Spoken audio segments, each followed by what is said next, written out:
Good morning, folks. It's Andy here, Mike 0 Delta Roman November, and I'm in the shack here in lockdown. And what I want to talk to you about today, folks, about the various VFOs that I use, digital VFOs, DDS VFOs that I use for my homebrew equipment, for my homebrew transceivers, double sideband suppressed carrier transceivers, and homebrew receivers that I've made. And I've used these on my Superhet receivers, which I have a few in the shack, my homebrew Superhet receivers.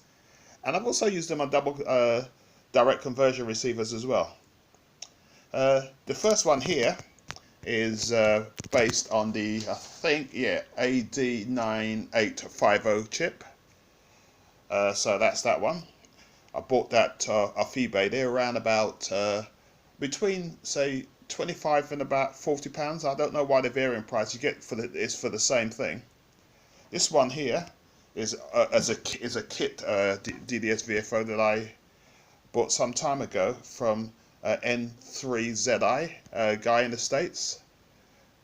So I bought that as a kit which I had to put together. And this one here I bought off the internet about I think probably about a year or so ago. And this is a VFO, but I think it was part of a transceiver kit, and this is the VFO section on it.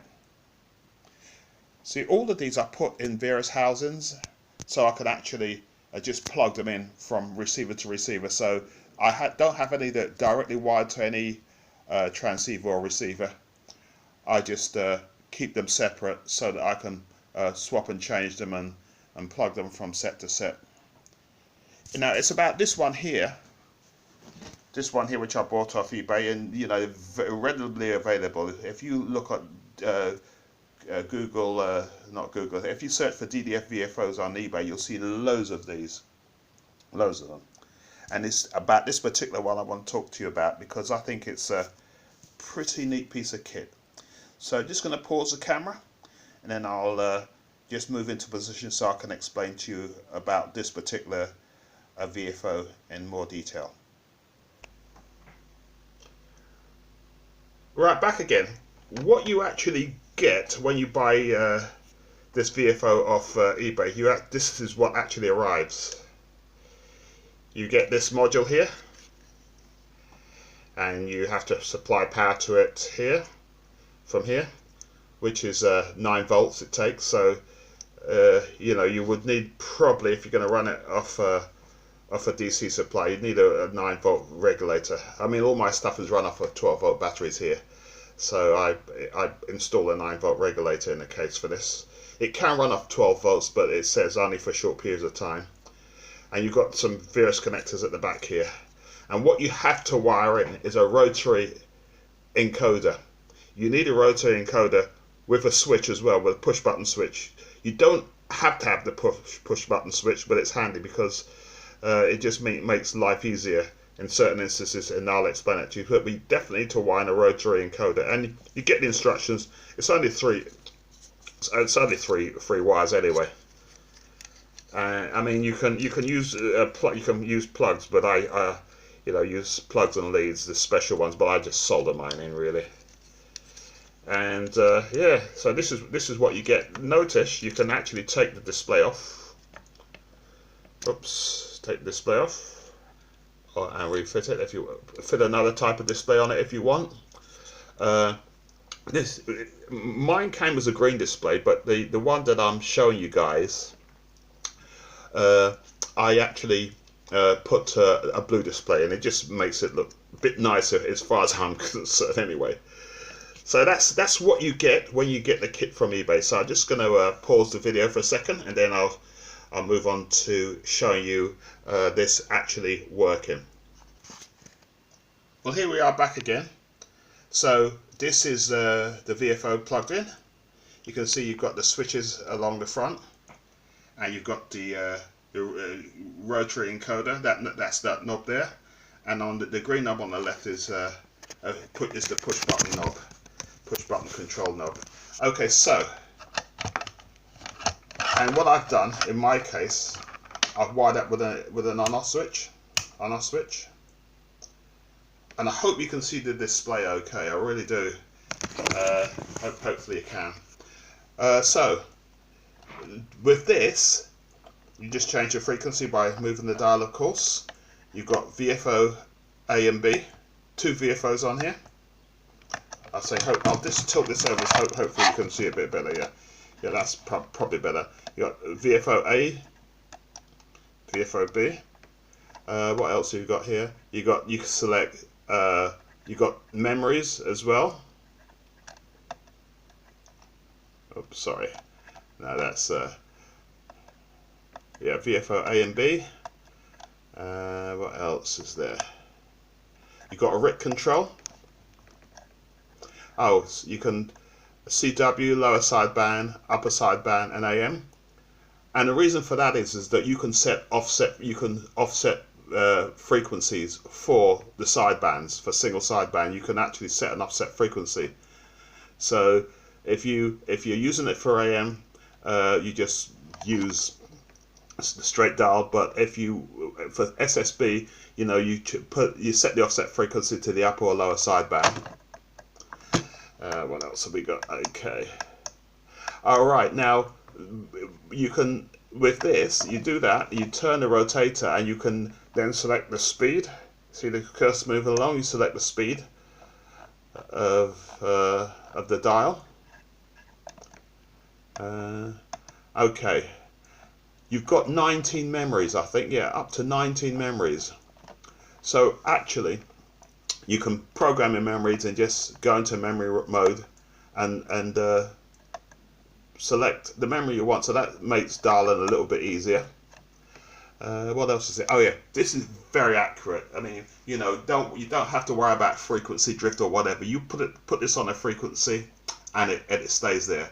So I mean, effectively, what it gives you is a very, very stable receiver or transceiver. This VFO is absolutely top notch, and I think if you've used one of these, you're absolutely amazed by it. And the other important thing is that you can set the offset frequency. For example, my receivers use an IF of 455 kilohertz. That's my IF, and it's single conversion, just one IF. So you set this when you from a receive point of view, you just set it to -455, and then you're spot on. So offset frequencies you can set, and it's just so what you've effectively got here is the ability to turn this your poor receiver into give it 2 VFOs, 10 memories, and offset capability. It's fantastic. So it just makes a simple receiver into something quite nice. And I say I'll put mine in cases here like this. It just sits on top of my receiver. I was going to say something about this push switch here, but I don't. By the way, mine isn't connected, and all the functions are on these display buttons here. You may, when you get yours and you put it in the case, you may want to label these or put the proper buttons on these, but I haven't been able to at the moment. I've just left mine as it is. So that's it for this, folks. But so what I'll do next time, in a minute, I'll show you one in operation. So just going to pause that for a second, and I'll be back with you in a minute. Right, this is it on medium wave. And essentially the number that requires critical care. Bit of tuning here. Need to turn that up a bit.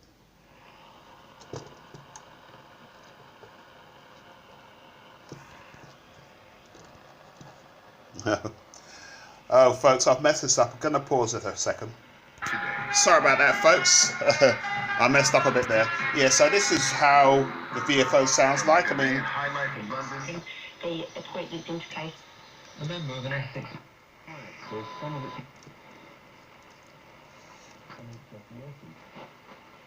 No. I'm using a loop antenna here, so I have to move the loop.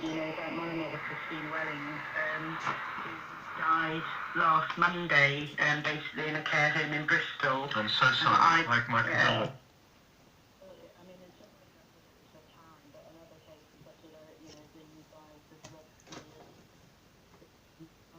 because she was kept in isolation for 5 days as she had she had a fever. Sorry folks, the news is always so grim these days. 11:52 LBC, you get that?